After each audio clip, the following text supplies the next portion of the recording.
नमस्कार, मैं हूं आपके साथ ज्योति और आप देख रहे हैं एसडी न्यूज नेटवर्क पर आज की बड़ी खबरें फटाफट अंदाज में। महाराष्ट्र टेट पेपर लीक, परीक्षा 24 घंटे पहले रद्द। महाराष्ट्र में शिक्षक पात्रता परीक्षा यानी टेट का पेपर परीक्षा से ठीक एक दिन पहले लीक हो गया। इसके बाद महाराष्ट्र स्टेट एग्जामिनेशन काउंसिल ने रविवार को होने वाली परीक्षा तत्काल प्रभाव से रद्द कर दी। पुलिस ने ठाणे के भिवांडी इलाके में छापेमारी कर लीक हुआ पेपर बरामद किया और कई संदिग्धों को हिरासत में लिया। इस परीक्षा में 4,28,000 से ज्यादा अभ्यर्थी शामिल होने वाले थे।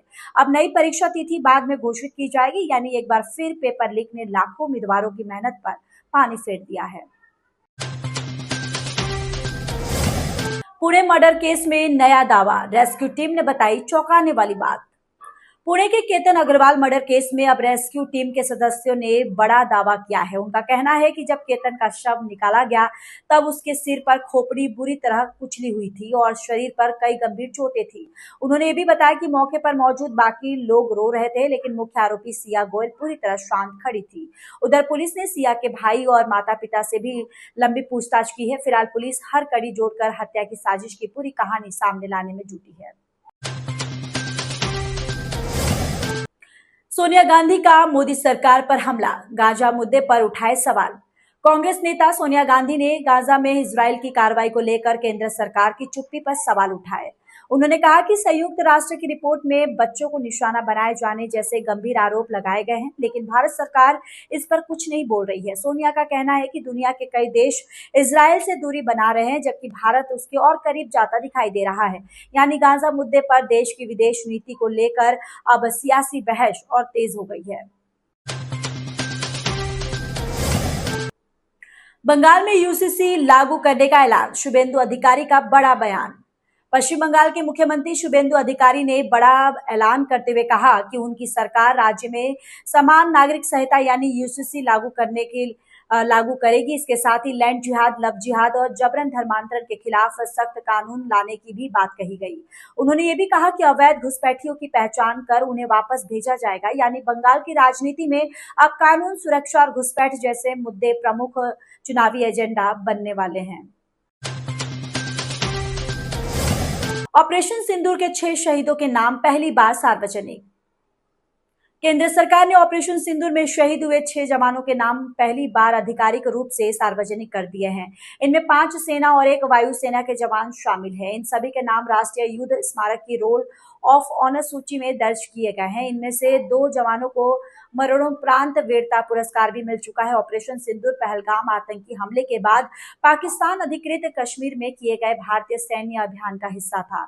अब देश आधिकारिक रूप से इन वीर जवानों को श्रद्धांजलि दे रहा है। 31 जुलाई से महंगे होंगे इलेक्ट्रिक 2 व्हीलर। अगर आप इलेक्ट्रिक स्कूटर या बाइक खरीदने की सोच रहे हैं तो 31 जुलाई से पहले खरीदना फायदे का सौदा हो सकता है। केंद्र सरकार 31 जुलाई के बाद E2 व्हीकल पर मिलने वाली 5,000 रुपए की सब्सिडी खत्म करने जा रही है। हालांकि उत्तर प्रदेश सरकार की राज्य स्तरीय सब्सिडी जारी रहेगी और रोड टैक्स और रजिस्ट्रेशन फीस में भी छूट मिलती रहेगी। यानी अगस्त से इलेक्ट्रिक 2 पहिया वाहन खरीदना पहले की तुलना में महंगा पड़ सकता है। सांप के साथ स्टंट पड़ा भारी, युवक अस्पताल पहुंचा।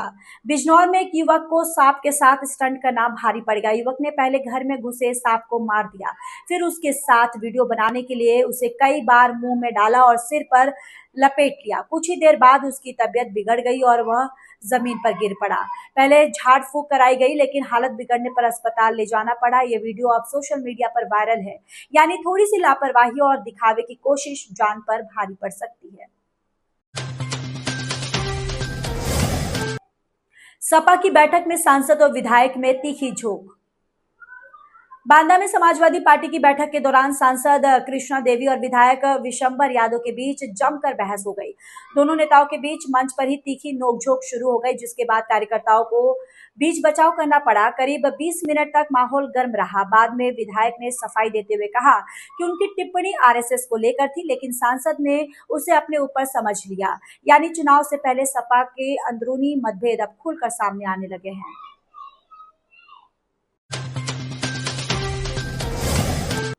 आयरलैंड ने पहली बार भारत को हराया, श्रेयस ने बनाया रिकॉर्ड। भारत और आयरलैंड के बीच खेले गए पहले टी20 मुकाबले में आयरलैंड ने इतिहास रचते हुए भारत को 34 रन से हरा दिया। इंटरनेशनल क्रिकेट में भारत के खिलाफ आयरलैंड की यह पहली जीत। वही भारतीय कप्तान श्रेयस अय्यर ने सबसे ज्यादा टी20 मैच खेलने के बाद पहली बार कप्तानी करने का रोहित शर्मा का रिकॉर्ड भी तोड़ दिया। यानी इस मुकाबले में एक तरफ आयरलैंड ने ऐतिहासिक जीत दर्ज की तो दूसरी ओर भारतीय टीम को नए कप्तान के साथ निराशाजनक शुरुआत मिली। इस अंक में फिलहाल इतना ही। अगले अंक में आपसे फिर होगी मुलाकात। तब तक के लिए मुझे दीजिए इजाजत। नमस्कार।